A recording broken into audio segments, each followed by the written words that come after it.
আগুন হয়ে ফিরছে ব্রাজিল দল।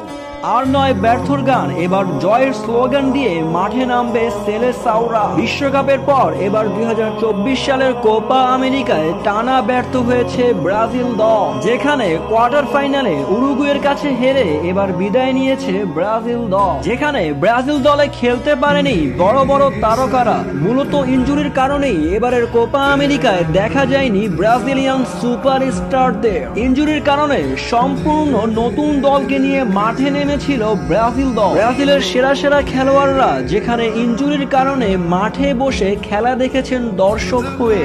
ইনজুরিতে পড়া সেরা খেলোয়াড়রা হলেন Gabriel Jesus, Richarlison, Casemiro, Thiago Silva ও গোলরক্ষক এডারসন। এছাড়াও ইনজুরিতে ছিলেন ব্রাজিলের সেরা তারকা নেইমার জুনিয়র। সেলেসাওরা কোপা আমেরিকায় এই সুপারস্টারদের অভাব ভালোভাবেই টের পেয়েছে এবারে।